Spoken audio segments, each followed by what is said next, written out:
வணக்கம் நேயர்களே, சத்தியம் சாத்தியமே நிகழ்ச்சிக்கு உங்களை வரவேற்கிறோம். இன்றைய சத்தியம் சாத்தியமே விவாத நிகழ்ச்சியில் நாம் விவாதிக்க இருப்பது ஒரு தலைப்பு. அதாவது அது என்ன அப்படின்னா, மத்திய அரசு இன்னைக்கு அறிவிச்சிருக்கு, தூக்கு தண்டனையை ரத்து செய்யும் திட்டம் எதுவும் எங்களிடம் இல்லை அப்படின்னு சொல்லியிருக்காங்க. உலகெங்கிலும் தூக்கு தண்டனை ஒழிக்கப்பட வேண்டும் அப்படின்னு 140க்கும் மேலான நாடுகள் மற்றும் ஐநா மன்றத்தின் 2 ஆண்டுகளுக்கு ஒரு முறையான கணக்கெடுப்பில் பல்வேறு நாடுகள் தூக்கு தண்டனைக்கு ரத்து செய்ய வேண்டும் அப்படிங்கிற கருத்துக்கு ஆதரவாக கையெழுத்திட்டு இருக்கும் வேளையில 39 நாடுகள், குறிப்பா அமெரிக்கா, இந்தியா, ஜப்பான் போன்ற நாடுகள் மட்டுமே தூக்கு தண்டனை வேண்டும் அப்படிங்கிற அந்த கொள்கையில உறுதியாக இருந்து அதற்கு எதிராகவும் அவர்கள் கையெழுத்திட்டுக் கொண்டிருக்கிறார்கள். இந்த நிலையில் தூக்கு தண்டனையை ரத்து செய்யும் திட்டம் எங்களிடம் இல்லை அப்படின்னு உள்துறை இணையமைச்சர் திரு கிரண் ரிஜிஜு அவர்கள் இன்றைக்கு தெரிவித்திருக்கிறார் பாராளுமன்றத்தில்.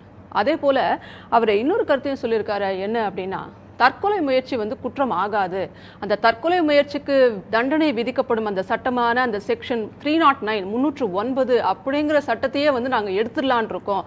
அது மட்டும் இல்லாம ஐபிசி மற்றும் சிஆர்பிசி என்று சொல்லப்படுகின்ற குற்றப்பிரிவு சட்டங்கள் மற்றும் இந்திய தண்டனை சட்டங்கள் ஆகியவற்றும் சில அமெண்ட்மெண்ட்ஸ், அதாவது திருத்தங்களை கொண்டு வர வேண்டும் அப்படின்னு சொல்றாங்க. இது குறித்து தான் இன்றைய நிகழ்ச்சியில் நாம் விவாதிக்க போறோம்.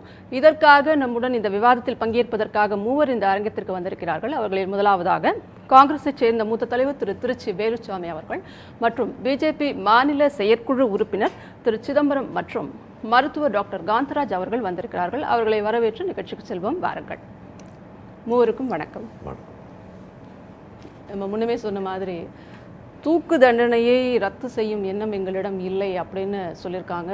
இன்னைக்கு சென்ட்ரல் கவர்மெண்ட்ல பிஜேபி கவர்மெண்ட் அவங்க என்ன சொன்னாங்க, முன்னாடி ஆட்சிக்கு வர்றதுக்கு முன்னாடி அந்த தேர்தல் உரைகள்லாம் மூடி நாங்கள் காங்கிரஸுக்கு மாற்றான மிகப்பெரிய மாற்றான ஒரு அணி, நாங்கள் சிறப்பாக செயல்படுவோம், அவர்களுடைய திட்டத்தையே இந்த ஃபாலோ பண்ணுறது அந்த மாதிரிலாம் இருக்காது, இந்தியாவை மிகச்சிறந்த ஒரு லெவலுக்கு கொண்டு போவோம் அப்படின்னு சொல்லியிருக்காங்க. ஆனால் அப்படியெல்லாம் இல்லாமல் இதே நிலைப்பாடு தான் சென்ற காங்கிரஸ் ஆட்சியிலும் இருந்தது. தூக்கு தண்டனை அப்படிங்கிறது ரத்து செய்யும் திட்டம் அவர்களிடமும் இல்லை, அது வேண்டும் அப்படிங்கிறது நிலைப்பாடு தான் இருந்தது அவங்ககிட்ட. அது குறித்து உங்களோட கருத்து சொல்லுங்கள் சார் திரு வேலுச்சாமி. இந்த தூக்கு தண்டனையை பொறுத்தவரையில் இது ஒரு அரசியல் கட்சி பிரச்சனையாக இதை பார்ப்பதை நான் ஏற்றுக்கொள்ளவில்லை. இது அரசியல் கட்சிகள் 1000 இருக்கலாம். இந்த மண்ணுக்கும் இந்த கலாச்சாரத்திற்கும் நம்முடைய பரம்பரை அந்த கடந்த கால வாழ்க்கைக்கும் எது ஒத்து போகுமோ, எது பெருமை சேர்க்கிறோமோ அந்த முடிவை தான் எடுக்கணும். இந்தியா சுதந்திரம் அடைஞ்சதுக்கப்புறம் புத்த பூர்ணிமாவுக்கு நம்ம லீவ் விடுறோம், மகாவீரர் பிறந்த நாளுக்கு லீவ் விடுறோம். இங்கே தமிழ்நாட்டில் நம்மெல்லாம் பெருமையாக பேசுகிறோம், உலகத்தில் எவன் உண்டு வாடிய பயிரை கண்டு வாடும் நெஞ்சம் வேண்டும் சொன்ன வள்ளலார் மாதிரி ஒரு ஆள் உண்டாலாம் பேசுகிறோம். இதெல்லாம் பேசுவது என்ன பயன்? அதை நாம் உள்வாங்கிக் கொண்டு அதில் உண்மை இருக்கும் என்று நாம் நம்புவோமேயானால் இறைவன் தந்த உயிரை பறிக்கிற அதிகாரம் எவனுக்கும் கிடையாது என்று காந்தி சொன்னார். அதே போல காந்திய தேசப்பிதான் நாம் சொல்றோம். அவரை எதற்காக பாராட்டுறோம்? உலகத்தில் எவ்வளவோ புரட்சிகளை யாரோ தலைமையேற்று மாற்றினார்கள். ஆனால் அன்பு வழியில், அகிம்சை வழியில், அற வழியில் அரசியலிலும் ஒரு பெரிய புரட்சியை உருவாக்க முடியும் அப்படிங்கிறது ஒரு தத்துவத்தை உலகத்திற்கே முதலாக கொண்டு வந்தவர் காந்தியடிகள் பெருமையாக பேசுகிறோம். இப்படிப்பட்டவர்கள்லாம் நாம் போற்றுகிறோம், புகழுகிறோம். பேச்சுக்கும் செயலுக்கும் பொருத்தம் இருக்க வேண்டுமானால் மரண தண்டனை என்பதை உலகத்தில் எந்த நாடுகளில் ஒழிக்கிறார்களோ இல்லையோ, இந்த தேசத்தில் இந்திய மண்ணில் அப்படி ஒரு குரலே வரக்கூடாது என்பதுதான் என்னுடைய கருத்து. திரு சிதம்பரம், நீங்க சொல்லுங்க. தூக்கு தண்டனை ரத்து செய்யும் எண்ணம் எங்களிடம் இல்லைன்னு உறுதியா இன்னைக்கு பாராளுமன்றத்தில் நம்முடைய உள்துறை இணையமைச்சர் கூறியிருக்கிறார். அதை பத்தி உங்க கருத்துக்களை பதிவு செய்யுங்க. இப்போது பொறுப்புக்கு அதிக நாட்கள் ஆகவில்லை. அவசரப்பட்டு எந்த பெரிய மாற்றத்தையும் நிகழ்த்துவது நாட்டுக்கும் நல்லதல்ல, சமூகத்துக்கும் நல்லதல்ல. அந்த விதத்தில் பார்த்தால் இந்த தூக்கு தண்டனை விவகாரத்தில் அவசரப்பட்டு முடிவெடுக்க முடியாது. தனிப்பட்ட முறையில் நான் வழக்கறிஞர் என்ற முறையில் சொல்கின்றேன், இந்த சிறை தண்டனை என்பது எதற்காக? சிறையில் இருக்கக்கூடிய காலத்திலே தான் செய்த தவறுகளை நினைத்து பார்த்து அவர்கள் திருந்துவதற்கான வாய்ப்பை, சூழ்நிலையை உருவாக்க வேண்டும். ஆனால் கடந்த காலங்களில் நமது கசப்பான அனுபவம் என்னவென்றால் அப்படி யாரும் திருந்தியதாக கிடையாது. முதல் முறையாக அப்பாவி ஒருவன் சிறைக்கு செல்கின்ற போது அவன் வேதனைப்பட்டு அவன் குடும்ப சூழ்நிலையெல்லாம் நினைத்து பார்த்து ஒரு 15 நாள் தண்டனை, 20 நாள் தண்டவர்கள் திருந்து விடுகிறார்கள். ஆனால் ஹேபிச்சுவல் அஃபெண்டர் என்று சொல்லுகின்ற கொடுமையான குற்றவாளிகள், அந்த கொடுமையான குற்றவாளிகள் திருந்தியதாக வரலாறே கிடையாது. ஒரு வரலாறு சொல்ல முடியாது. அப்படியானால் அவர்கள் இந்த சமூகத்தில் வாழ்வதற்கு எந்த விதத்திலும் லாயக்கற்றவர்கள். கடைசி வரையில் அவர்கள் சமூகத்தோடு இருந்தால் அந்த சமூகத்திற்கு கெடுதல் என்பத காரணத்தால் அவர்களை தனித்து சிறையில் அடைக்கலாம். தூக்கு தண்டனை கொடுக்க விருப்பமில்லை என்றால், அதை கூடாது என்றால், அதற்கு அடுத்தது என்ன? அவர்களை, அந்த கொடுமையானவர்களை சமூகத்திலிருந்து பிரித்து பாதுகாப்பான சிறையிலே வைப்பது. ஆனால் இந்த சமுதாயத்தில் ஏற்கனவே அதிகமான சுமையை இந்த சமுதாயம் சுமந்து கொண்டிருக்கிறது. தொங்கு சதைகளாக அதிகமான இந்த மனிதர்கள் இருந்தால் இந்த சமுதாயம் தாங்காது. எனவே இருக்கக்கூடிய தண்டனையை நாம் எடுக்காமல் முடிந்தால் அந்த தண்டனையை ஒழுங்காக தர வேண்டும். அப்படி தந்தால், இன்னமும் சொல்ல போனால் அதிக தண்டனை கூட தரலாமோ என்கின்ற நிலையில் இருக்கிறோம். ஒழுங்காகன்னு சொல்லியிருக்கீங்க. ஒழுங்காகனா என்ன மாதிரியான ஒழுங்குகள், அதாவது சீர்திருத்தங்கள் அந்த தண்டனை வரணும் அப்படின்னு நீங்க எதிர்பார்க்குறீங்க? இல்ல, அதாவது சிறை தண்டனை என்று, தூக்கு தண்டனை என்று அறிவிக்கப்பட்ட குற்றவாளிகள் ஐயம் திரிபு அற தெரிந்த பிறகுதான் உச்ச நீதிமன்றத்திலே உறுதிப்படுத்தப்படுகிறது. உச்ச நீதிமன்றத்திலே உறுதிப்படுத்தப்பட்ட பிறகு அது கருணை மனுவாக போவது, அதை காலம் தாழ்த்துகின்ற காரணத்தினால் அதிலிருந்து விடுதலை கேட்பது, இதெல்லாம் நடந்து கொண்டிருக்கின்றன. இது ஒருபோதும் ஒத்துக்கொள்ள முடியாத ஒன்றாக இருக்கிறது. அங்கே உச்ச நீதிமன்றம் தீர்ப்பளித்த பிறகு அது கருணை மனுவாக அனுப்புவதற்கு, அனுப்பினால் உடனடியாக நடவடிக்கை எடுப்பதற்கு நாம் வழிவகை கண்டாக வேண்டும். அதில் கிடப்பில் போடுவதன் மூலம் தூக்கு தண்டனையில உடனடி வழிவகை செய்யணும், இந்த கருணை மனு அதெல்லாம் நிராகரிக்கப்பட வேண்டும் அப்படின்னு சொல்றீங்க. இது குறித்து நாம தொடர்ந்து பேசுறதுக்கு முன்னாடி டாக்டர் திரு காந்தராஜன் அவர்கிட்ட கேட்க விரும்புறேன். தற்கொலை முயற்சி குற்றம் ஆகாது அப்படின்னு சொல்லியிருக்காங்க. தற்கொலை முயற்சி குற்றம் ஆகாது, அதற்கான தண்டனை பிரிவான அந்த 309 சட்ட ஆணையத்தின் பரிந்துரையின்படி நீக்கிடலான் இருக்கும். சட்ட அமைச்சகம் என்ன சொல்லுதோ அந்த கருத்துக்களை கேட்டு நீக்கிடலான்னு சொல்லியிருக்கீங்க. இது நீங்க எந்த மாதிரி பாக்குறீங்க? தற்கொலை முயற்சி குற்றம் இல்லைன்னா அந்த தற்கொலைகள் அதிகரிக்காதா? தற்கொலை பண்ணிக்கிறதுன்னு முடிவு எடுத்ததுக்கப்புறம் அவன் இதை பற்றி கவலைப்பட போகிறது இல்லை. நானே சாக போகிறேன், என்ன இது குற்றம்னு சொன்னா என்ன, இல்லைன்னு சொன்னா என்னங்கிற முடிவில் இருந்து தான் அந்த எக்ஸ்ட்ரீமுக்கு போகிறாங்க. அவங்கள விடுதலை பண்ணாலும் சரி, அவங்கள சரி, ஒருவேளை அவர்களுக்கு சிறை தண்டனை கொடுத்து, அவங்க தற்கொலை முயற்சி தோல்வி அடைந்து அவர்களுக்கு சிறை தண்டனை கொடுத்தால், சமூகத்தில் எந்த காரணங்களுக்காக அவங்க தற்கொலைக்கு தள்ளப்பட்டார்களோ அந்த சிறைக்கு போகும்போது அவங்க வேற ஒரு சமூகத்துக்கு போகிறாங்க. அங்கே இருக்கிற சில சூழ்நிலைகளை பார்க்கும்போது நாம் எடுத்த முயற்சி தப்போ, நாம் வாழ்ந்துருக்கலாம் போல இருக்கே அப்படிங்கிற எண்ணம் வரக்கூடிய ஒரு சூழ்நிலை அங்கே உருவாகலாம். அப்படி உருவாகும்போது தற்கொலை முயற்சியை விட்டு அவங்க வாழ்கிறதுக்கான வாய்ப்பு வரலாம். அப்படி அதெல்லாம் மனசில் வச்சு தான் ஒரு வேளை தற்கொலை முயற்சிக்கு தண்டனை கொடுக்கறதா இருந்திருக்கலாம். நீங்கள் அப்படியே விட்டீங்கன்னு வச்சுங்க, அந்த சமூகத்திலேயே அவங்க இருப்பாங்க. என்ன காரணங்களுக்காக தற்கொலை பண்ணிக்கணும்னு நினச்சாங்களோ அந்த காரணங்கள் இருந்துக்கிட்டே இருக்கும். மறுபடியும் அவங்கள தூண்டிக்கிட்டே இருக்கும். மறுபடியும் தூண்டும் போது அவங்க தற்கொலை பண்ணிக்குவாங்க. ஆக இந்த அவங்களுக்கு ஒரு தண்டனை கொடுப்பதன் மூலம் எந்த சமூகம் அவர்களை புறக்கணித்து அவர்களை தற்கொலைக்கு ஆளாக்க முயன்றதோ அதிலிருந்து ஒதுக்கி செல்லுகின்ற வாய்ப்பு கிடைப்பதால் அவர்களுக்கு வாழ்வதற்கான ஒரு வாய்ப்பு கிடைக்கும், அந்த எண்ணத்தை மாற்றிக்கொள்வதற்கான ஒரு வாய்ப்பு கிடைக்கும். ஆகவே அந்த நிலை இருந்துவிட்டு போவதுக்கு ஒரு நல்லதுதான் என்பது பொதுவான கருத்து. இந்த தற்கொலை முயற்சிக்கு தண்டனை உண்டா இல்லையா அப்படிங்கிற விவாதத்துக்குள்ள நம்ம சீரியஸா போறதுக்கு முன்னாடி திரு சிதம்பரம் நீங்க சொல்லுங்க. அதாவது தூக்கு தண்டனை பத்தி சொல்லிட்டு இருக்கீங்க. கருணை மனுலாம் நிராகரிக்கப்பட வேண்டும். தூக்கு தண்டனை அப்படின்னா உடனே இன்னைக்கு தண்டனை விதிக்கப்பட்டது அப்படின்னா அடுத்த வாரங்களில் அது நிறைவேற்றப்படணும், அப்பதான் அதுக்கு மதிப்புன்ற மாதிரி சொன்னீங்க. தொடர்ந்து நீங்க சொல்லுங்க. அது பொருள் அப்படி அல்ல. காலம் கடந்து அதிகமான காலம் கடத்துவதனால அதை காரணம் காட்டி கருணை மனு காலம் கடந்ததுனால எங்களை விடுதலை செய்யணும்னு சொல்கிறாங்க. சில சமயங்களில் அதனை ஏற்றுக்கொண்டு உச்ச நீதிமன்றமும் கூட அதன் காரணமாக லைஃப் இம்ப்ரெஸ்மெண்ட் கொடுக்குறாங்க, ஆயுள் தண்டனை குறைக்கிறாங்க. இது அவ்வளவு சரியில்லை என்று பலர் நினைக்கிறார்கள். என்னுடைய கருத்தும் அதுதான். இப்போ அடுத்தாற் போல் இந்த தற்கொலையை பற்றி சொல்கின்ற போது பெரும்பாலும் நம்முடைய கோர்ட்டுகளில் அது வழக்குகளில் தண்டனை கொடுக்கவில்லை. உதாரணமாக Gian Kaur versus state of Punjab 1996 AR, அதில் சுப்ரீம் கோர்ட்டு அதே போல் ஏஆர் 1996 சுப்ரீம் கோர்ட்டு 1257 என்கின்ற எண்ணம் உள்ள வழக்குகளையும், அதன் பிறகு அதே வருஷத்தில் இன்னும் சில வழக்குகளிலும் தண்டனை தர வேண்டாம்னு பவர் டு பர்டன் அங்கிற செக்ஷனில் அவங்க டிஸ்கிரிஷனரி பவரை வச்சு விடுதலை செஞ்சதை உறுதிப்படுத்தியிருக்காங்க. பெரும்பாலும் இந்த தற்கொலை முயற்சி செய்து அதில் தோல்வி அடைந்து உயிர் வாழ்கின்றவர்களுக்கு தண்டனை கிடைப்பதில்லை. அது நியாயமானதும் கூட. ஆனால் செக்ஷன் 306 ஒருவர் இன்னொருவரை தற்கொலை செய்து கொள்ளக்கூடிய முயற்சியை மேற்கொண்டு அவரை அவமானப்படுத்துகிறார் அல்லது கொடுமைப்படுத்துகிறார், அதன் காரணமாக தற்கொலை செய்துகிறார், அவர்களுக்கு 10 ஆண்டுகள் சிறை தண்டனை அந்த தண்டனை கொடுக்குறாங்க. அது நியாயமாக இருக்குது.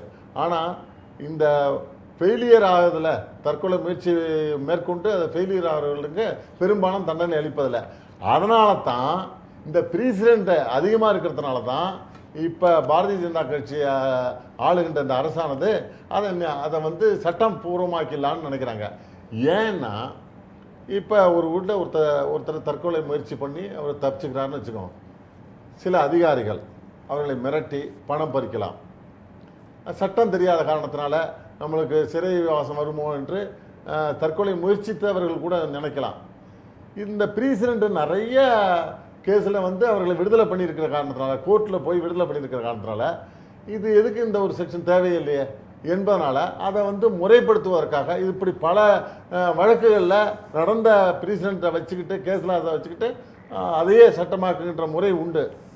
எனவே அந்த முறையில் தான் இப்போ ஆலோசிக்கிறாங்க. அது நியாயமானதும் கூட. இல்லை, இப்போ நீங்கள் ஒரு வழக்கறிஞர்ன்றதால இந்த தற்கொலை முயற்சி தப்பு இல்லை அப்படின்னா அந்த 309 செக்ஷன் போடப்படுது பொதுவாக. ஆனால் அதுக்கான தண்டனை அனுபவித்தவர்கள் இல்லை, அதுக்கான புள்ளி விவரங்கள்லாம் நீங்கள் சொல்கிறீங்க. தண்டனை அனுபவித்தவர்கள் வந்து 90% கிடையாது. அது வந்து ட்ரையல் போகும்போது அதாவது இந்த முயற்சியை எடுத்திருக்காங்க தற்கொலை முயற்சினா கேஸ் போடப்படுது. ஆனால் அது ட்ரையல்னு போகிறப்ப வந்து வழக்காடும் போது வந்து அதுக்கு சரியான சாட்சிகள் இல்லாமல் அது நிரூபிக்கப்படாமல் அந்த தண்டனை discretionary power of the magistrate அவங்க என்ன செய்யறாங்க, பாவம் கஷ்டம் மனிதாபிமான அடிப்படையில் அது தண்டனை அவர்கள் பெறுவதிலே 90% பேர்னு சொல்றீங்க, விடப்படுகிறார்கள் சொல்றீங்க. இப்போ வந்து இந்த தற்கொலை முயற்சி மேற்கொண்டால் தண்டனை உண்டு அப்படிங்கிற பயம் இருக்கிறதாலதாவது கொஞ்சமாவது அந்த முயற்சிகள் குறையும். அவங்க வந்து இப்போ தற்கொலை முயற்சியை எடுத்துக்கிறாங்கன்னு வச்சுக்கோங்க, அவங்க வந்து காப்பாற்றப்படுகிறார்கள் மருத்துவமனையில் அப்படின்னா இப்போ அவங்களுக்கு தெரியுது, அப்போ இதுக்கு ஒரு கேஸ் போடுவாங்க, இதுக்கு வந்து ஒரு ஃபைன் இருக்கு, ஒரு ஆண்டு ஜெயில் இருக்கு அப்படின்னு தெரியுது. அதனாலயாவது குறையும் வாய்ப்புகள் இருக்கும்போது டாக்டர் சொன்ன மாதிரி இதெல்லாம் சுத்தமா இல்லவே இல்லைனாக்கா அப்புறம் அவங்களுக்கு அந்த பயமே இல்லாமல் போயிடும். யார் வேணும்னாலும் நான் வந்து இப்போ ஒரு கோரிக்கை நிறைவேறாத போது ஒரு நிறைய கேள்வி போடுறோம், நம்ம செல்போன் டவர் மேலே ஏறி நின்றுக்கிறாங்க, நான் வந்து தற்கொலை முயற்சியில் ஈடுபடுறேன் அப்படின்றாங்க, எனக்கு இந்த கோரிக்கை நிறைவேற்ற சொல்றாங்க. யார் வேணா they have to take in the suicide attempt இல்லையா? இல்ல நீங்க சொல்ற இது வேற. ஒரு டவர்ல ஏறிட்டு பயமுறுத்துறது அதுக்கெல்லாம் இது பொருந்தாது. இது அதுக்கு பொருந்தாது. டாக்டர் சொன்னதுதான் இது உண்மை. ஒருவர் வந்து தற்கொலை பண்ணி இறந்து விட வேண்டும் என்று முடிவு எடுத்த பிறகு இதுக்கெல்லாம் அவங்க வந்து கவலையப்பட மாட்டாங்க. நிச்சயமாக இதெல்லாம் கவலைப்பட மாட்டாங்க. 2 தடவை 3 தடவை முயற்சி பண்ணி இறந்து போறதும் உண்டு.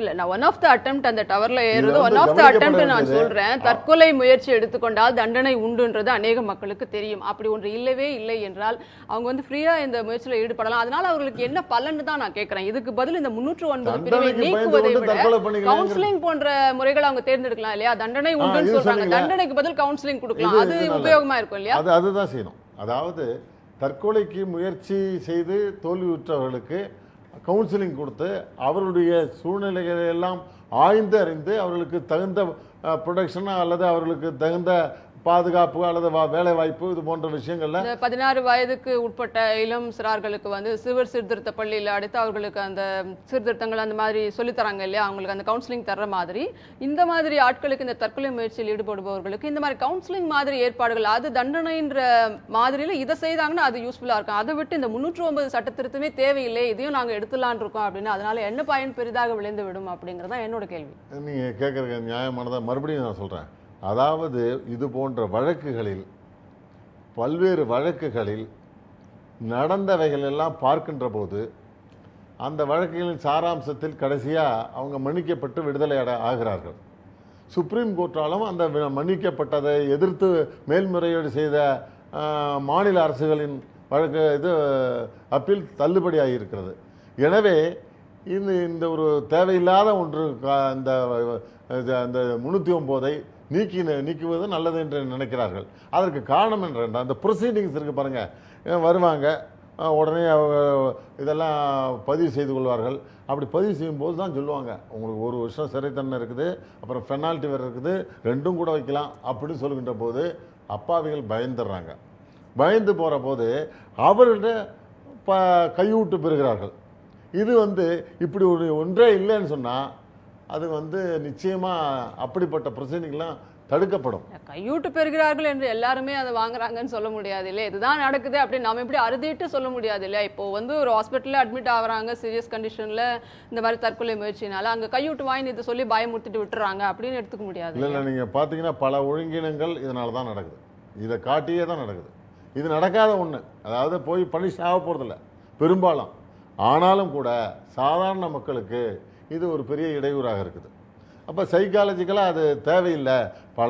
அதாவது ப்ரீசிடென்ஸ் கேஸை வச்சு தான் அந்த கோர்ட்டில் அது ஜுடிஷியல் லாவே வருது.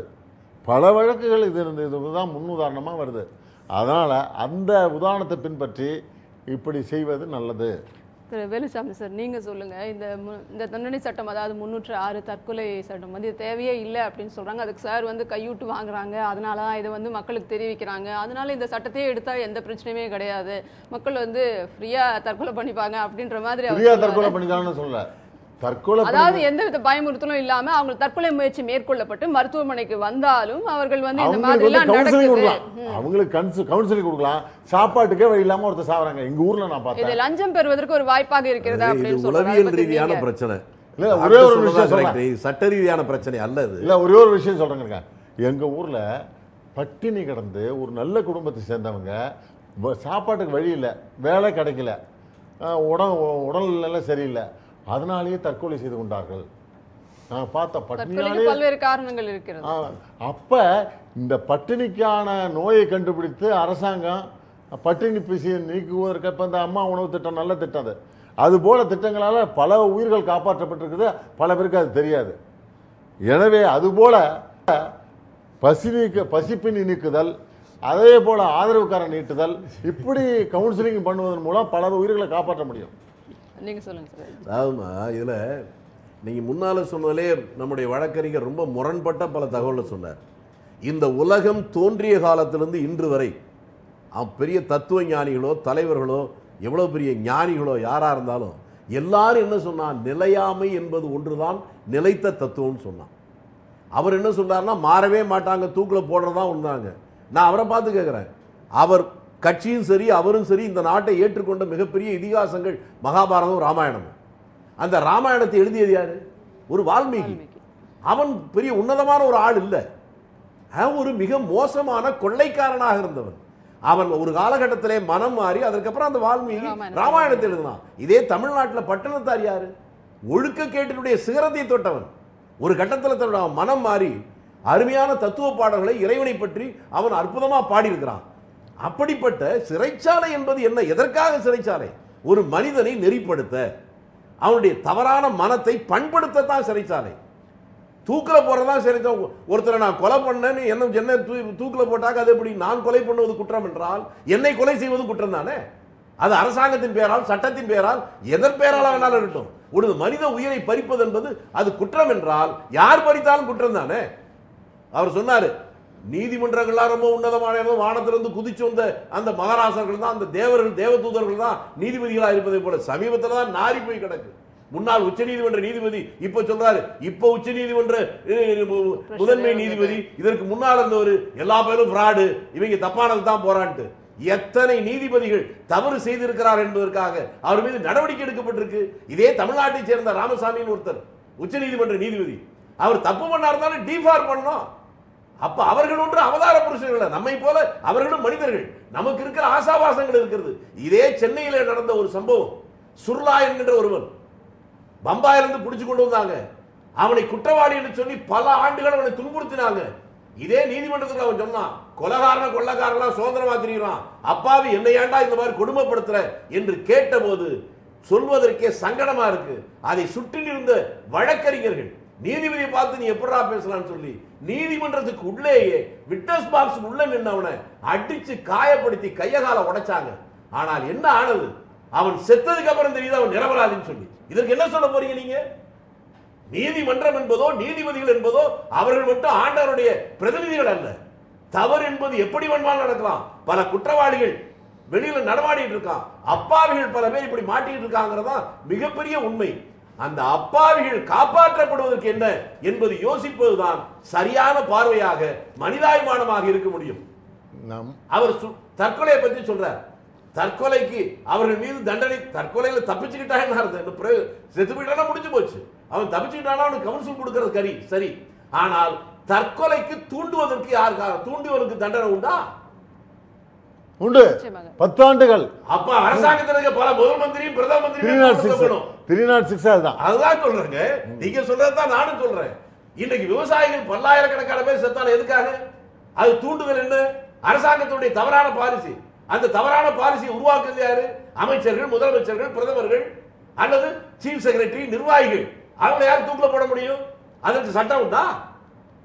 சட்டம் என்பது நாம் உருவாக்கியது. பொதுவான ரெண்டு பேருமே கொஞ்சம் அரசியல் ரீதியா போயிட்டு இருக்கிறாங்க. நான் அரசியல் ரீதியா இல்ல, மனித இல்லைங்க. நீங்க பூராவுமே லாப பேசிட்டீங்க. அதை ஏன் அந்த சூழ்நிலைக்கு போனாங்க? தூக்கு தண்டனை ஏன் தேவை, தூக்கு தண்டனை ஏன் தேவையில்லை அப்படிங்கிற விவாதமே இங்க வரல. தூக்கு தண்டனை வந்து இருக்க கூடாதுன்னு அவர் சொல்றாரு, இருக்கணும்னு இவர் சொல்றாரு. நான் என்ன சொல்றேன்னா, சிறைச்சாலைன்னு ஒன்று சொல்றீங்க. இவரே கேள்வி கேட்டார், எத்தனை பேர் சிறைச்சாலைக்கு போய் திரும்பி வெளியே வந்தாங்க?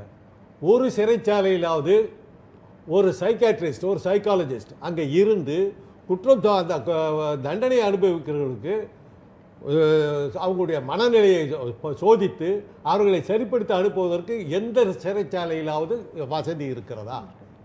உள்ள போன once a thief always a thief. ஒரு முறை திருடன் என்றால் அவன் வாழ்நாள் போல திருடன். இது ராஜீவ்காந்தி கொலை வழக்கை எடுத்துக்கொள்ளுங்கள். அவர்களை தூக்கில் போட்டுதான் நிம்மதியாக போயிருப்பாங்க. அவங்களை இருக்கவும் விடாம, சாகவும் விடாம. இதை விட என்ன கொடுமை? அதை விடவா தூக்கு தண்டனை தப்பு? என்ன பண்ணிட்டு இருக்கிறீங்க? அந்த நளினி வாழ்நாள் பூரா முடிச்சு விட்டான். இன்னும் எதுக்கு? இன்னும் ஆயுள் தண்டனையும் தாண்டி அதுக்கப்புறமும் போயிட்டு இருக்குது. விட மாட்டேன். அதுக்கு நீங்க தூக்கு தண்டனை கொடுத்துருக்கலாம். போயிட்டு இருப்பாங்க, நிம்மதியா போயிட்டு இருப்பாங்க. என்ன செய்யறதுக்காக வச்சுக்கிட்டு இருக்கீங்க உள்ள? என்ன காரணம்? இல்ல இல்ல, திருத்தறதுக்காகவா இல்ல பழி வாங்கிறதுக்காகவா? என்ன ஐடியா? தண்டனைங்கிறது வந்து திருத்துவதற்காக. நான் ஒரு தப்பு பண்ணியிருக்கேன், ஒரு சூழ்நிலை காரணமாக நான் தப்பு பண்ணியிருப்பேன், என்னை திருத்துவதற்கு வாய்ப்பு கொடுங்கள். நான் தற்கொலை பண்ணிக்கிறதுக்கு முயற்சி எடுக்கிறேன், அதை அதிலிருந்து வெளிவருவதற்கு வாய்ப்பு கொடுங்க. செய்கிறீர்களா? செய்கிறீங்களா? ஏதாவது இருக்கா? சட்டத்தை காட்டுறாரு, உள்ள போட்டோம், சாப்பிட்டோம். அவரை பொறுத்தவரை வழக்கறிஞர் தான் சொல்லுவார், நான் டாக்டர், யாரையும் சாக விடக்கூடாது. எப்பேற்பட்ட ஆளாக இருந்தாலும் என்னையே கொல்ல வந்தவனாக இருந்து தடிக்கி விழுந்தானா அவன் காயத்துக்கு மருந்து போட்டு இப்போ வாடா அப்படின்னு தான் நான் சொல்லணும். தான் என் தொழில். என் கேள்விக்கு நீங்க ஒரு பதில் சொல்லுங்க. தூக்கு தண்டனை என்னை பொறுத்தவரையில் சரி என்பேன். ராஜீவ்காந்தி கொலை வழக்கில் நடந்திருப்பதை பார்க்கும்போது அவர்கள் செத்து போயிருந்தால் நிம்மதியாக இருந்திருப்பாங்க. அவங்கள வாழவும் விடல. இனிமே அவங்க வெளியே போய் என்ன பண்ண போறாங்க? அவங்களுக்கு என்ன வாழ்க்கை இருக்குது? சட்டத்தில் இருக்கக்கூடிய குறைபாடு. ஜெயிலுக்கு போயிட்டு வெளியில வந்தவன சமூகம் ஏத்துக்குதா? ஏத்துக்குதா? என்ன சொல்றீங்க? நான் வெளியில போறேன், ஜெயிலுக்கு போயிட்டு வந்து வெளியே அவன் போறானே, அவன் டாக்டராவே எதை பண்ணிட்டு உள்ள போயிட்டு வந்தான் திரும்ப யோகிய நாட்டம் சுத்திக்கிட்டு இருக்கான். சமூகம் அங்கீகரிக்குதா? என்ன விட்டுருமா? தப்பி பண்ணா நானு? அதுக்கு எனக்கு தூக்கு தண்டனை கொடுத்துருக்கேன், செத்து போறேன். விவசாயிகள் செத்தாங்க, யார் காரணம்? அந்த காரணக்கர்த்தாக ஏதோ ஒரு சட்டம் சொன்னீங்க, 306 எவனா உள்ள போயிருக்கானா? சொல்லுங்க. நமது அரசாங்கம் வந்து 3 மாசம் கூட எதிர்பார்க்காதீங்கிறாரு. நீங்க என்ன சொன்னீங்க? அவதார புருஷர்கள் வந்த உடனே உலகமே மாறிடும் சொல்லிட்டு தானே வந்தீங்க. நிர்வாகம் மாறல. நிர்வாகம் என்பது உணர்ச்சிகரமான இந்த பிரச்சனையிலிருந்து விடுபட்டு எப்படி தீர்வை காணுவது என்பதற்கான ஒன்று. நீதி பரிபாலனத்தில் அடிப்படையே 96 குற்றவாளிகள் தப்பித்து போனாலும் பரவாயில்லை, 4 நிரபராதிகள் தண்டனை பெற்றுவிடக் கூடாது என்பதனாலே 96 குற்றவாளிகள் தப்பித்து போனாலும் 1000 குற்றவாளிகள் நிரபராதிகள் தப்பிக்க வேண்டும் என்பதை அடிப்படையில் வச்சிருக்கிறோம். அதனால ரொம்ப ரொம்ப குறைவான பேருக்கு தான் அதிகமான தண்டனை கிடைக்கிறது. ஐயம் திரும்ப மீண்டும் சொல்கிறேன், ஐயம் திரும்ப வார்த்தையே தப்பான வார்த்தைகள். உச்ச நீதிமன்ற தலைமை நீதிபதி இப்போ ஒருத்தர் சொல்லியிருக்காரு, இப்ப இருக்கிற உச்ச நீதிமன்ற தலைமை நீதிபதி அயோக்கியன்னு சொல்றாரு. நானா சொல்றேன்? அதனால அவங்க சொல்ல இது வந்து அரசியல்வாதிகளால கெட்டு போனது. தெரியாத செய்தி சொல்றேன் டாக்டர் ஐயா, நீங்களும் தெரிஞ்சுக்கணும். இன்னைக்கு ஒருத்தர் தென் தமிழன் ஒருத்தர் சிறையில் இருக்கிறாரு. 25 ஆண்டுகள் ஆச்சு தமிழ்நாட்டுல. அவருக்கு 2 ஆண்டுகளுக்கு முன்பாகவே மூளை செல் பாதிக்கப்பட்டு குழந்தை மாதிரி ஆயிட்டாரு. ஆனா இன்னும் அவர் ரிலீஸ் பண்ணல. சென்னை உயர்நீதிமன்றம் ரிலீஸ் பண்ண ஆர்டர் கொடுக்குது. ஆனா தமிழக அரசு அப்பீல் போயிடுச்சு. குழந்தையாக இருக்கிறார், அவர் வெளியே வந்து குண்டு வைக்க போறாரா? அதே போலவே கோவை சிறைச்சாலையில் ஒரு முஸ்லிம் சகோதரர் 2 கண்ணும் பழுதுபட்டு பல ஆண்டுகள் ஆச்சு. அவரை இன்னும் உள்ளதா வச்சிருக்கிறாங்க. மனிதாபிமானம் என்பது என்ன? சிறைச்சாலை எதற்காக? சிறைச்சாலை இருக்கிறவங்க குற்றவாளி யாரும் சொல்லல. சிறைச்சாலை இருக்கிற குற்றவாளிகளோட கேவலமான மனிதர்கள் சமூகத்துல அங்கீகரிக்கப்பட்டு மிகப்பெரிய இடத்துல பல பேர் இருக்கிறாங்க. அதனால சமூகம் ஒதுக்கல. மக்கள்கிட்டயே ஒரு தப்பான சிந்தனை வந்துச்சு. அவன் என்ன தப்பு பண்ணாலும் பரவாயில்ல, அவன் ஒரு பதவியில் இருந்தா பணக்காரனா இருந்தா அவனை அண்ணே வாங்கன்றான். யோக்கிய தெருவில் சாதாரணமா போனா அவனை மதிக்கிறது இல்லை. நாம் இந்த விவாதம் என்பது சிறைச்சாலை போய் தூக்கிலே போடுவது மூலமாக பிரச்சனைகள் தீரப்போவதில்லை. மனிதர்கள் வாழ்வதற்கு தான் பிறக்கிறான்.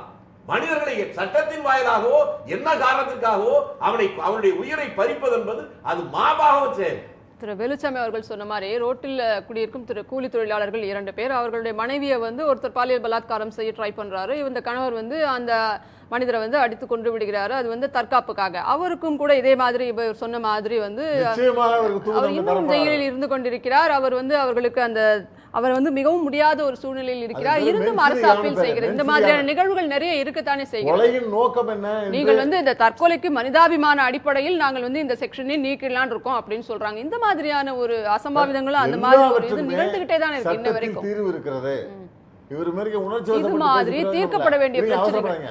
அதாவது மென்சலியான என்ன? ஒருவன் கொலையை செய்திருந்தாலும் கூட அதனுடைய நோக்கம் என்ன என்று பார்க்கிறார்கள். செல்ஃப் டிஃபென்ஸுக்காக என்னை ஒருவர் கொல்ல வருகிறார், நான் இருக்கின்ற எனக்கு கிடைத்த ஆயுதத்தை எடுத்து வீசுகிறேன், அதன் காரணமாக அவர் கொல்லப்பட்டு விடுகிறார். இது செல்ஃப் டிஃபென்ஸுக்காக கொல்லப்பட்டது. அதனால நான் எனக்கு அந்த இது தண்டனை கிடைக்காது, டெத் சென்டென்ஸ் கிடைக்காது, குறைந்தபட்ச தண்டனை கிடைக்கும். அது வேற விஷயம். இது போல ஒவ்வொன்றிலுமே காரண காரியத்தோடு விவாதித்து அதன் பிறகுதான் தூக்கு தண்டனை தருகிறார்கள். இன்னைக்கு இருக்கக்கூடிய சமூக சூழ்நிலையில அதிகமான குற்றவாளிகள் தப்பித்துக் கொள்கிறார்கள், பயங்கரவாதிகள் தப்பித்துக் கொள்கிறார்கள். 2 விதமான முறையில் டெத் சென்டென்ஸ் தரப்படுகிறது. ஒன்று, இப்போ உதாரணமாக பாராளுமன்றத்தின் மீது தாக்குதல் தொடுத்தார்கள், அதை எதிர்த்து போராடிய பெண்களும் கூட இறந்து விட்டார்கள், பெண் போலீஸ் இறந்து விட்டார்கள். அதற்கு தண்டனை தந்தே தீர வேண்டும். Waging war against the government, against the society தான் அது, எகனிஸ்ட் த வார் ஸ்டேட். அதே போல பம்பாயிலே இறங்கி பயங்கரவாதிகள் பல பேரை சுட்டுக் கொண்டார்கள்.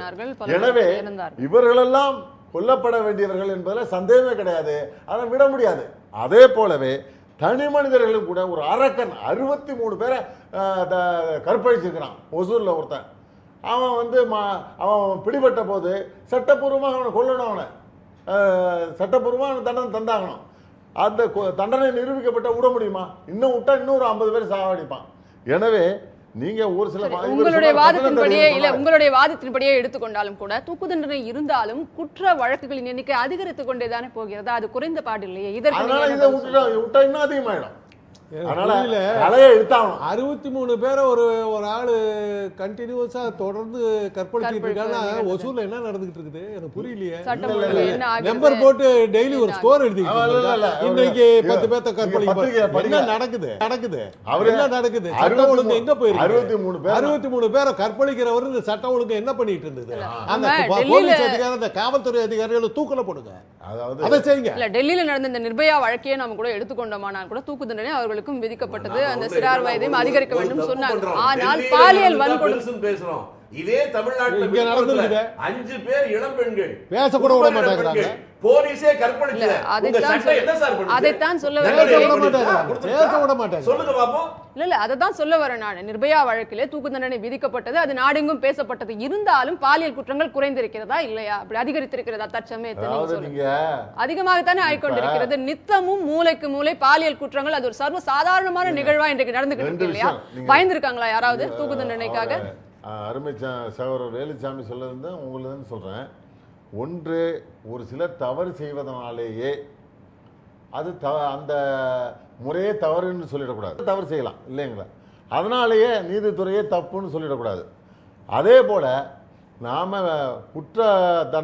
குற்றத்துக்கான தண்டனை கொடுக்கப்படாவிட்டால், சங்க இலக்கிய காலத்திலேருந்தே சொல்லலாம், கொடுக்கப்படாவிட்டால் இந்த சமூகமே சீரழிந்து விடும். இவர் சொல்கிறார் பட்டணத்தடிகள்னு. பட்டணத்தடிகள் திருந்தினார். அவர் ஒன்றும் பாலியல் தான், அது கூட திருந்தின பிறகு ஒரு அருளாளர் ஆகிறாரு. அவருடைய கதையை சொல்கிறேன். அவர் வடநாட்டுக்கு போகிற பத்திரகிரிக்கு போகிறாரு. கழுமரத்தில் ஏற்ற சொல்லிட்டான், தான் தப்பே பண்ணல. அப்போ மன்னன்னா ஆராயாமல் சொல்லிட்டான்னு வச்சுங்க. முத்து மாலை அவர் கழுத்தில் இருந்துச்சு, அரண்மனையில் இருந்த முத்து மாலை, அதனால சொல்கிறான். அவர் ஒரு பாட்டு பாடுறாரு, கழுமரமே பற்றி எரிஞ்சு போச்சு. இப்போ அப்படிப்பட்டவங்களா இருக்கிறாங்க. நாம் பாட்டு பாடினதை கழுமரமே பற்றி எறியக்கூடிய அளவுக்கு அந்த சமுதாயத்தில் இருக்கிறாங்க.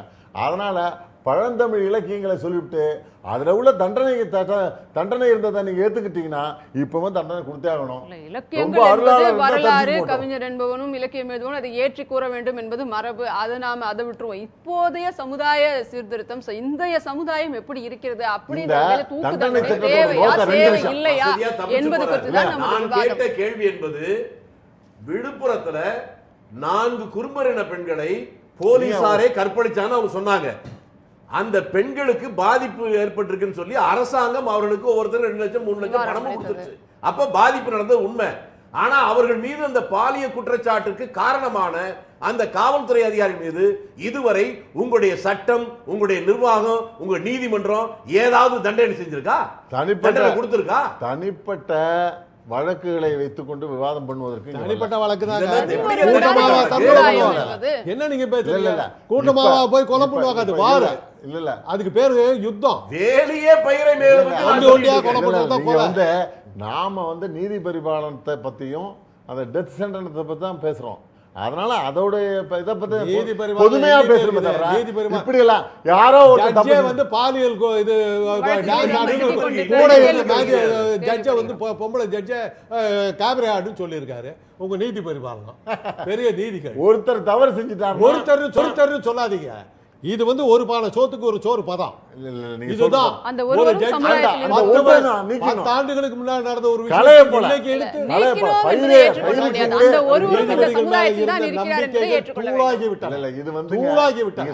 நீதிமன்றத்தின் மீது இருந்த நம்பிக்கைகள் தூளாகி. 30 வருஷத்துக்கு முன்னாலே ஒருத்தன் புது கவிதை எழுதிட்டான். நியாயத்தின் சமாதிகளை நீங்கள் கண்டதுண்டா? எங்கள் ஊரில் அதற்கு பேர் நீதிமன்றங்கள். நான் முன்னால உங்களுக்காக சொன்னேன். சென்னை உயர் நீதிமன்றத்தில் ஒரு சுருளாகிற ஒரு அப்பாவியை சுத்தி அங்கே உள்ளேயே நீதிமன்றத்துக்குள்ளேயே பல பேர் அடிச்சு உதைச்சு கையகால உடைச்சானே. யார் மேலேயாவது நடவடிக்கை உண்டா? நீங்க சொல்றது சரியில்லை. நாங்க பேசுறத விடுங்க. பயிர்களுக்கு இடையே இருக்கக்கூடிய கலையை எப்படி ஒரு நல்ல விவசாயியானவன் அப்புறப்படுத்துகிறானோ, அதே போல சமூகத்துக்கு இடையே உள்ள குற்றவாளிகளை அப்புறப்படுத்தினால் தான் இந்த சமுதாயம் வாழ முடியும். இங்க பயிர் இல்ல, கலைகள் தான் இருக்குது. பயிரை தேட வேண்டியது. அந்த பயிரையாவது தனியாக கொண்டு போகணும்ல. அப்ப பயிர்கள் ஒரு புறமும் கலைகள் ஒரு புறமும் பண்ணோம். கலைகள் தான் இன்றைக்கு சிறையில் ஒரு சின்ன ஒரு இது சொல்றேன். இந்த ஜட்ஜி தான் இருக்கணும்னு சொல்லி ஒரு ஜட்ஜை அப்பாயின்மெண்ட்டே பண்ணாம இந்த அரசாங்கம் இவங்கெல்லாம் தான் ஜட்ஜா இருக்கணும்னு என்ன அர்த்தம்? இவங்க அரசுக்கு ஆதரவாக நடந்துக்குவாங்கன்னு அவங்க எதிர்பார்க்குறாங்கன்னு அர்த்தம். அப்பவே எங்கெங்க இருக்குது நீதி? எங்க இருக்குது நீதிமன்றம்? முடிஞ்சு போச்சு இல்ல. இந்த உலகத்தில் இதுதான் நல்லது, இதுதான் கெடுதல் கிடையாது. அமுதம் தான் மிக சிறந்ததுன்னு சொல்றான் இதிகாசத்திலிருந்து இன்னைக்கு வரணும். ஆனால் அளவுக்கு மிஞ்சினால் அமுதமும் விஷம். மனிதனை கொள்ளுவது விஷம்ங்கிறான். அந்த விஷத்தை கூட சரியான அளவுல பயன்படுத்தினா மருந்தாகுங்கிறது தான் இங்க அடையாறுல இருக்கு இது. அதே போல மனிதர்கள் இவன் 100% நல்லவன், இவன் 100% கெட்டவன் கிடையாது. தவறு நடக்கிற போது அவர்கள் மீது நடவடிக்கை எடுப்பதை யாரும் வேணாம்னு சொல்ல. அதற்காக தூக்கில் போட்டால் சிலப்பதிகார காப்பியமே அதான் சொல்லுது. ஆராயாமல் கொன்று கொணர்கள் சொன்ன அந்த பாண்டிய மன்னன். அதுக்கப்புறம் அவன் நியாயவாதின்னு தெரிஞ்சதுக்கு பின்னால அவன் உயிரை யாராவது கொண்டு வர முடிஞ்சதா? இல்ல. அதுக்கு அந்த காப்பியங்கள் எதை சொல்லுது? மன்னனுக்கு தானே தண்டனை கொடுத்துட்டான். அவனுக்கு தண்டனை கொடுத்தான். இன்னைக்கு எந்த மன்னன் கொடுப்பா? இப்ப சொல்லுங்க. உங்க கட்சியில பிரமோத் மகாஜன் ஒருத்தர் கொலை பண்ணாங்க. நீங்க எங்க தண்டனை கொடுத்து பாருங்க யாருக்குன்னு. அதாவது தனிப்பட்ட வழக்குகளை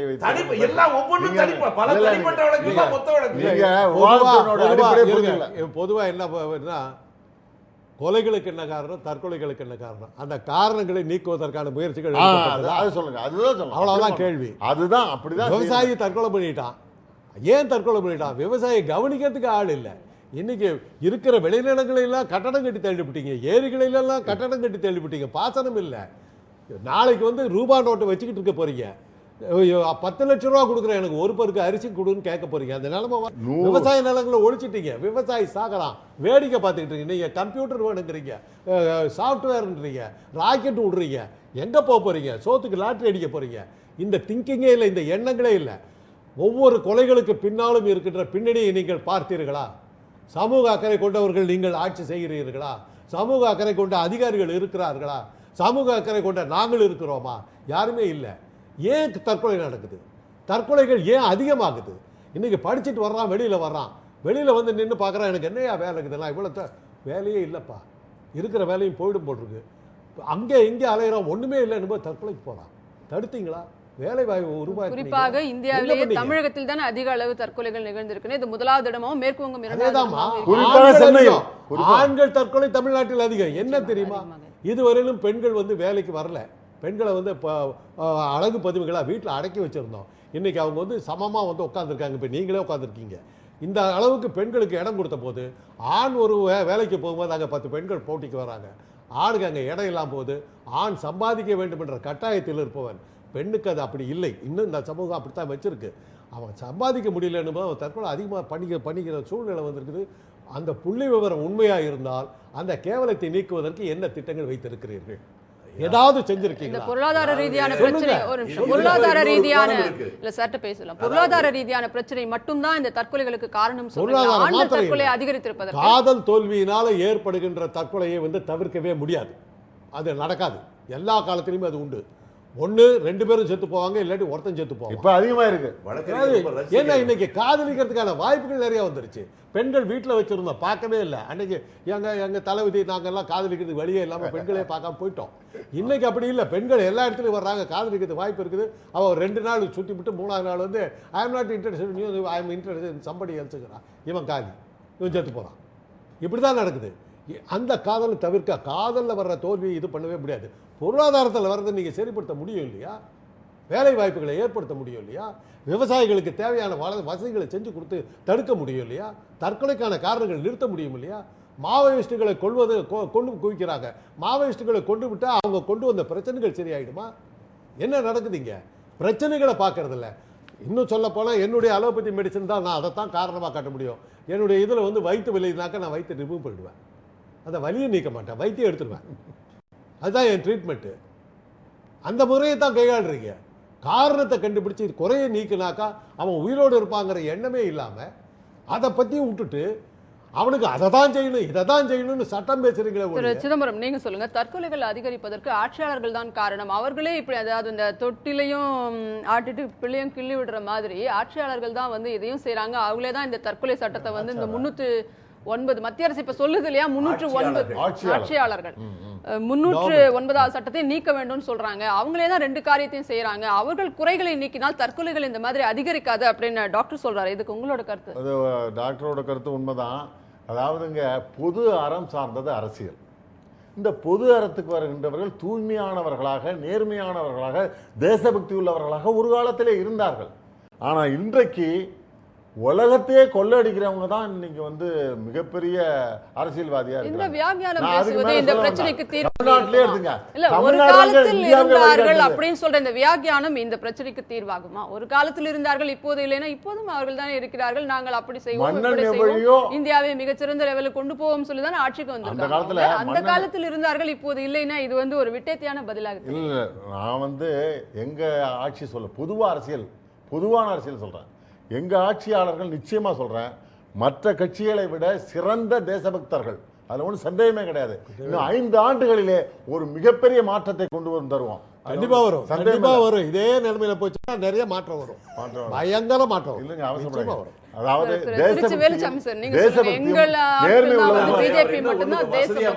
கேட்டா அவங்க ஆட்சி என்பது இப்பதான் புதுசா வந்தா நினைச்சிட்டு இருக்கிறாரு. ஏற்கனவே ஒரு 6 ஆண்டுகள் உங்க ஆட்சி இருந்துச்சு. அப்ப என்ன சாதிச்சாங்க, இப்ப என்ன சாதிக்க போறாங்க சொல்லல. இவர் மன்னன் எப்படியோ மக்கள் அப்படி இருக்கிறாரு. இனிமே யாரும் நம்மளும் வீட்டுல கல்யாணம் பண்ணிட்டு என் பொண்டாட்டி அங்கே தெருவில் அழைச்சிட்டு நம்ம பாட்டு வெளியே போனா தான் நம்மளை பிரதமர் ஆக்குவாங்க போட்டிருக்கு. எதை சொல்ல வர்றாரு எனக்கு புரியல. அவர்கள் தான் தேசபக்தர்கள் இல்லையா? இல்ல தேசபக்திக்கு நான் அவங்க குத்தகையா மொத்த குத்தகையா? தனிப்பட்ட முறையில தாக்குறாரு. தனிப்பட்ட முறையில நீங்க தானே சொன்னீங்க மன்னவனே வழியா அப்படியே மக்கள். இல்ல நீங்க தப்பு தான். நீங்க சப்ஜெக்ட் மாத்துறாரு.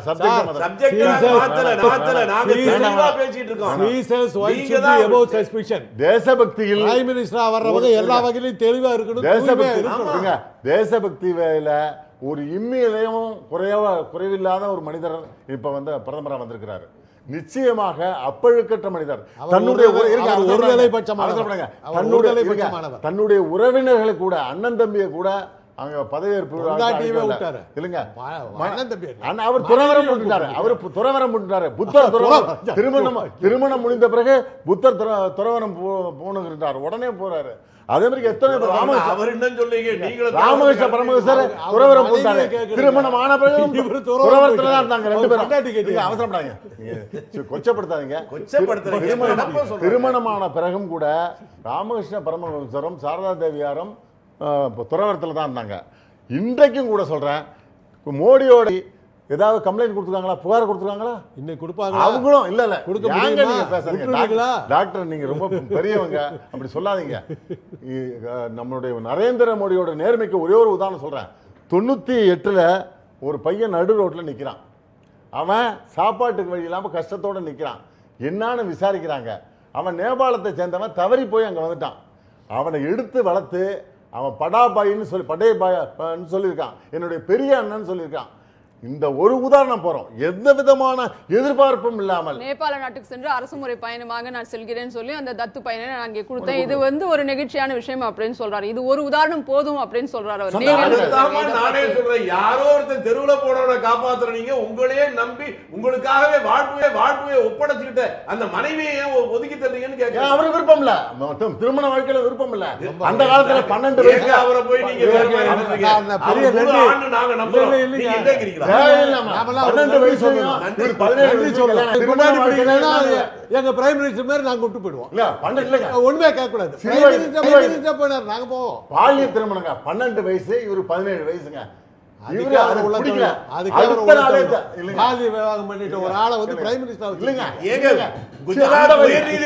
மாநிலத்துக்குள்ளே இருக்கக்கூடாது. சட்டம் ஒழுங்கு கெட்டு நான் சொல்றது வேறங்க, புரிஞ்சுங்க. அமித்ஷாங்கிற ஒருத்தரை இங்க மிக மோசமான குற்றவாளி அவர் வெளியேறப்படும் சொன்ன கட்சி தலைவர் இல்லங்க. அரசியல் பேச வந்துட்டீங்க. நாம விவாதத்துக்கான பொருளுக்கு நீங்க தலைப்பை விட்டு போறீங்க. நாம என்னன்னா அரசியலுக்கு அப்பாற்பட்டு டெத் சென்டென்ஸை பத்தியும் இதை பத்தி தான் பேசணும். அதனாலதான் 250 பேர் நாங்க 340 பேருக்கு மேல ஜெயிச்சிருக்கோம். எங்களோட தூய்மை, எங்களுடைய நேர்மை நிச்சயமாக உலகமாக ஊழல் 2G ஸ்பெக்ட்ரம் ஊழல், அப்புறம் அருண்ஜேட்லியை தோக்கடிச்சாங்களே, ஸ்மிருதி இரானியை தோக்கடிச்சாங்களே, அந்த அயோக்கியர்களை ஏன் திரும்பி மந்திரி ஆக்குனீங்க? தோத்து போனா அந்த அயோக்கியர்களை அப்படியே மந்திரி ஆக்குனீங்க.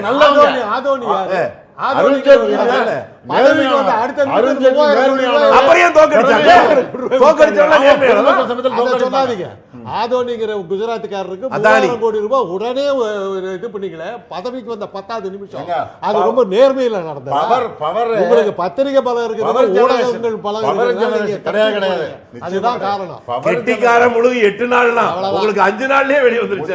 குஜராத் தன்னிறைவு பெற்று 9 மாநிலத்திற்கு பவர் சப்ளை பண்றாங்க. குஜராத்துக்கு போனாதான் தெரியும் குஜராத்துக்கு தான். அது 320 இடங்களில் அமோக வெற்றி பெற்று ஆட்சி அமைத்திருக்கிறோம். 5 ஆண்டு காலத்தில் இந்த ஆட்சி ஒரு பொற்கால ஆட்சியாக அமையும். 5 ஆண்டு காலம் இருப்பாங்களாங்கிறது கேள்விக்குரியதுங்க. அதெல்லாம் பேசாதீங்க. அதெல்லாம் பெரிய வெற்றி வரும்போது மிகப்பெரிய சொன்னாங்க. எலெக்ஷனுக்கு முன்னாடி இனிமே ஒரு கட்சி ஆட்சி என்பது இந்தியாவிலே கிடையாது அப்படின்னு சொன்னாங்க. இப்ப ஒரே கட்சி ஆட்சி பொற்கால ஆட்சியாக மிளிரும் அப்படின்லாம் சொல்றீங்க நீங்க. ஆனா இப்ப பாத்தீங்கன்னா நிறைய வழக்குகள் வந்து இப்போ எத்தனையோ வழக்குகளுக்கு ஜட்ஜஸே இல்லை, வக்கீல்கள் பற்றாக்குறை இருக்கிறது. அதாவது வாதாடுவதற்கு ஏழை மக்களுக்கு அந்த வசதி வாய்ப்பு கிடைப்பதில்லை, அவர்கள் கோர்ட்டை அணுகுவதே அப்படிங்கிறது பொருளாதார ரீதியினால முடியல அப்படின்னு இருக்கு. ஜட்ஜஸோட வேகன்சிஸ் நிறைய இருக்கு. இந்த பிரச்சனைகளை எல்லாம் பார்க்காம இந்த 309 சட்டப்பிரிவை நீக்க வேண்டிய அவசியம் என்ன? நீங்க என்ன சொல்லிட்டு வந்தீங்க, நாங்க வந்து காங்கிரஸ் கவர்மெண்ட்டுக்கு மிகப்பெரிய மாற்று, நாங்க மிகப்பெரிய சீர்திருத்தங்கள் வந்து நாங்க வந்து செயல்படுத்துவோம், குஜராத் மாடல் கவர்மெண்ட் வந்து இந்தியா முழுவதும் அமல்படுத்தப்படும் அப்படின்லாம் சொன்னாரு. ஆனா இன்றைக்கு இருக்க குற்றச்சாட்டு என்னன்னா, இந்த மோடி அரசு வந்து அதானிகள்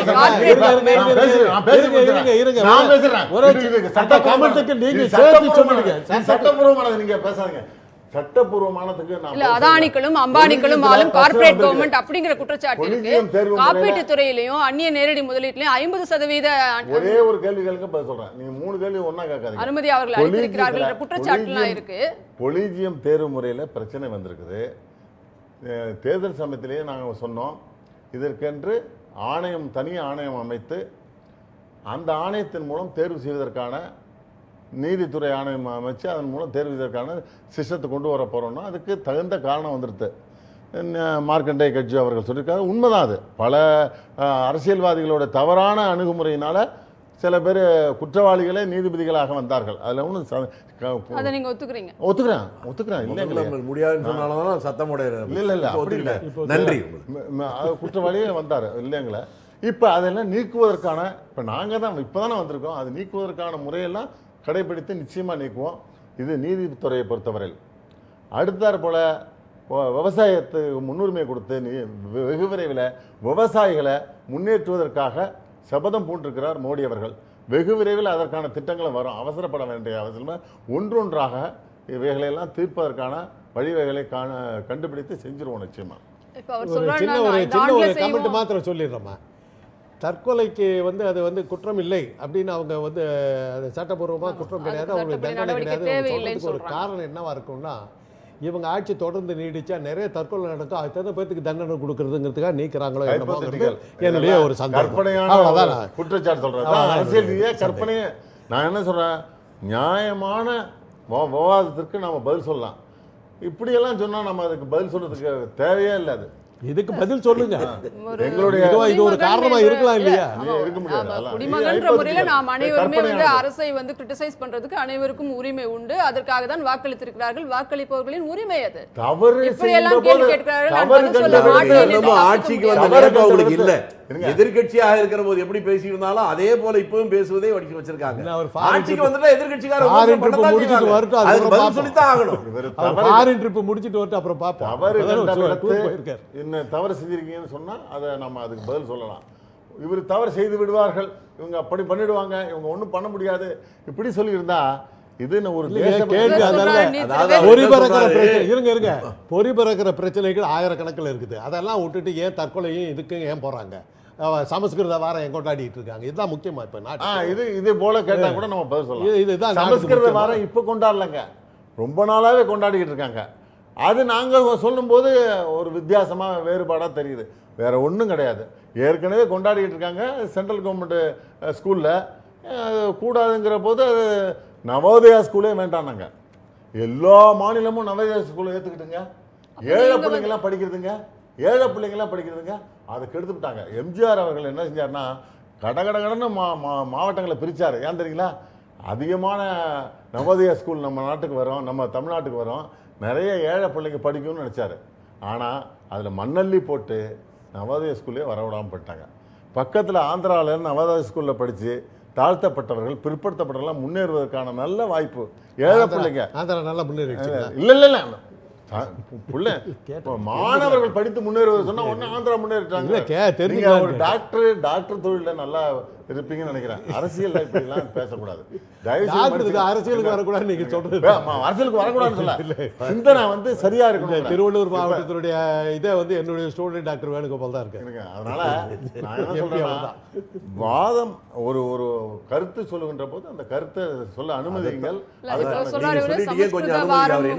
எதற்காக நாங்க விமர்சனம் பண்றேன்னு கேட்டா, அவர் சொன்னாரு மிக தெளிவான திட்டங்களை மோடி வச்சிருக்கிறாரு, விவசாயத்தை உயர்த்த போறாரு. ஏற்கனவே செத்துக்கிட்டு இருக்கா விவசாயி. மாநில அரசு தர்ற ஆதரவு விலை இருக்கு பாருங்க, அதை கூட கொடுக்க கூடாதுன்னு போடுறதா விவசாயிகளை காப்பாத்துறது? இல்ல அதற்கான அறிகுறியே தெரியலையே. இல்ல ஏற்கனவே செத்துக்கிட்டு இருக்க விவசாயம் மேல கல்ல தூக்கி போடுற மாதிரி ஆரம்பிக்கிறாங்க. இது நியாயமான கேள்வி. நாங்க வந்துங்க 8 லட்சம் கோடி நீங்க குறைந்த வட்டிக்கு கடன் கொடுப்பதாக 4% வட்டிக்கு கடன் கொடுப்பதாக, அதுவும் பேரிடர் காலங்களில் அதையும் தள்ளுபடி பண்ணக்கூடிய விதத்தில் 8 லட்சம் கோடி ஒதுக்கியிருக்காங்க. அந்த 8 லட்சம் கோடியின் மூலம் இப்போ மானியம் சொல்கிறாங்க பார்த்தீங்களா, 50 ரூபா, அதெல்லாம் ஒன்றும் நடக்காது. அதெல்லாம் தாண்டி மதிப்புள்ள ஒரு பொருளை உற்பத்தி பண்ணுறான். எனவே அவனுக்கு கிடைக்க வேண்டிய லாபத்தை உறுதி செய்கின்ற விதத்தில் இந்த அரசு 50% லாபம் கிடைக்கிறாப்புல என்ன செய்யணுமோ அதை செய்து முடிப்பது. என்னன்னு கொஞ்சம் சொல்லிட்டீங்கன்னா பரவாயில்ல. 8 லட்சம் கோடி ஒதுக்கி கனவுல வர்ற 1000 ரூபாய் நோட்ல வச்சுக்கிட்டு கடலை மிட்டாய் கூட வாங்க முடியாது. ஒதுக்காச்சு 8 லட்சம் கோடி சொல்லிக்கிட்டே இருக்கீங்களா? 8 லட்சம் கோடி இந்த கடனுக்காக ஒதுக்கியிருக்கோம். 50,000 கோடி வந்து விவசாயிகளுக்கு முன்னேற்றத்திற்கான ஆய்வு களம் மற்றும் கல்வி இதுக்காக ஒதுக்கியிருக்கோம். ஆக 8 லட்சம் கோடி ஒதுக்கிருங்க. இதுக்கு முன்னாடி ஒதுக்கலைங்க. இப்போ இந்த 50% இது லாபம் கிடைக்கின்ற விதத்துல எப்படி செய்வதுங்கிறத பத்தி விரைவில் அதுக்கான இதை பத்தி பேசுறதுக்கு முன்னாடி இப்ப தற்கொலை முயற்சிக்கான தண்டனை சட்டம் 309 நீக்கிடலாம் அப்படின்னு சொல்லியிருக்காங்க. இப்போ ஒரு இரு காதலர்கள் இருக்கிறார்கள், ஏதோ ஒரு பிரச்சனை, அவங்க வந்து 2 பேர் வீட்டில் ஒத்துக்கல அப்படின்ற போது அவங்க வந்து சூசைட் அட்டெம்ப்ட் எடுத்துக்கிறாங்க. இதுல வந்து அந்த காதலி இருந்து விடுகிறார், காதலன் வந்து ஹாஸ்பிட்டல் அட்டன் பண்ணி ஒரு பிழைத்துக் கொள்கிறார். அப்படின்னா அவர் மேல வந்து அந்த 306 அபேட்மெண்ட் டு கமிட் சூசைட் அது அதாவது ரொம்ப தெளிவா அந்த தீர்ப்புல இருக்குது. அவசரப்படுங்க 306ம் 309ம் சேர்ந்து இருக்கிற போது, அதாவது நீங்க சொல்றாப்ல காதலனும் காதலி 2 பேரும் சேர்ந்து தற்கொலை பண்ணுவதுன்னு முடிவு பண்ணிட்டாங்க.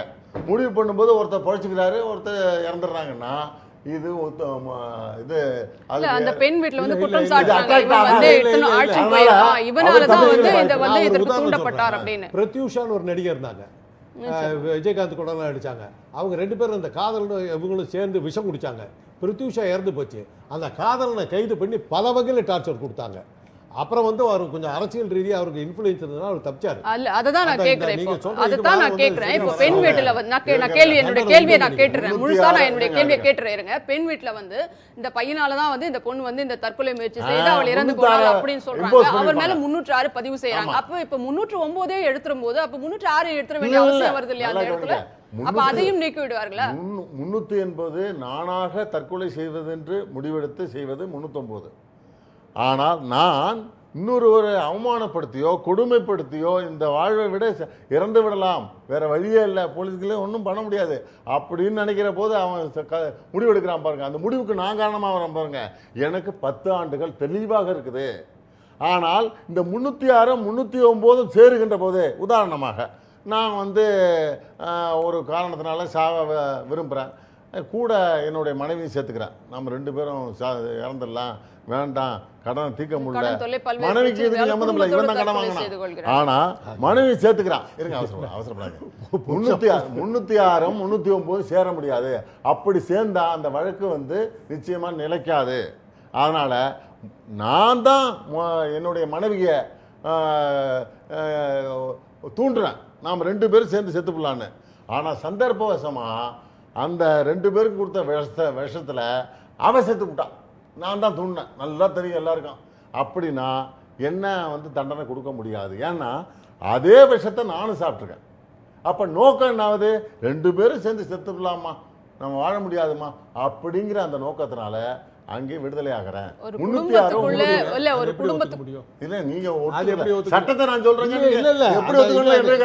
நானும் சொல்லி அவங்களுக்கு தூண்டி விட்டு சும்மா இருக்க தூண்டி விட்டு நான் பண்ணிருக்கேன். அந்த தூண்டு நான் பண்ணனா இல்லையா, எனக்கு அதை நிரூபிக்கணும். அது நிரூபிச்சா 306 வந்துரும். அதான் நீங்க கொடுத்தானே ஆகணும். அதாவது சொன்ன பிரதிவிஷா தான் 306ங்கிறது. அந்த அடிப்படையில் விசாரிக்கிற போது இவர் தான் எல்லாத்துக்கும் காரணங்கிற போது 306 அட்ராக்ட் ஆகி இவர் ஜெயிலுக்கு போறாரு. இப்போ பிரதிவிஷா கேஸ் அதே தான். ஆனால் பிரத்யூஷா பல்வேறு வழக்குகள்ல இன்றைய சூழ்நிலையில அதுதான் நடக்கிறது. இந்த காவல் நிலையங்கள்ல வந்து இந்த அதாவது காதலன் ஆண் இருந்தானா அவன் மேல இந்த கேஸை போட்டு வந்து அவங்க அவனை எட்டுமே கஸ்டடியில கொண்டு போயிட்டு பல்வேறு விதமாக துன்புறுத்துகிறார்கள். அப்புறம் அதான் என்ன கேட்க வரேன்னா, இந்த 309 நீக்கின நீங்கள் இந்த காதலன் காதலி விவகாரத்தை அந்த 306 நீக்கி விடுவீர்களா? கொடுமை என்ன அவசியம்? இப்ப இருக்கக்கூடிய இதுல பல தற்கொலைக்கு காரணம் உடனிருந்தே இருக்கக்கூடியவர்களுடைய காரணத்தால் தான். இப்போ ஒரு நேற்று கூட பத்திரிகையில் படிச்சிருப்பீங்க, ஒரு மாணவி இன்னைக்கு ஒரு மாணவி தற்கொலை பண்ணியிருக்கா. ஆனா இல்ல, பல இதுக்கு 2 பேர் தற்கொலைகள் காரணம். 309 கீழ் வரது அது வேற விஷயம். நான் கேக்குறது இந்த காதலன் காதலி விவகாரத்தில் இந்த இல்ல, காதலன் இல்ல, ஏற்படுத்தால் நீங்க டார்ச்சர் சொல்றது செய்யப்படுகிறாரே, அப்போது லைனா இவங்க எல்லா செக்ஷனையும் எடுத்துனே இல்ல. போயிடுவாங்களா, சட்டத்திருத்தம் கொண்டு 309 வந்தே இல்ல. இருப்பாங்களான்றதா நீங்க என்னோட சொல்ற- கேள்வி. ஒரு மாணவி தற்கொலை பண்ணிக்கிறா, ஆனா அந்த 2 பேர் தான் காரணம். பக்கத்து வீட்டை சேர்ந்த 2 இளைஞர்கள் அவருக்கு ரொம்ப டார்ச்சர் கொடுத்து அவ இறந்துட்டா.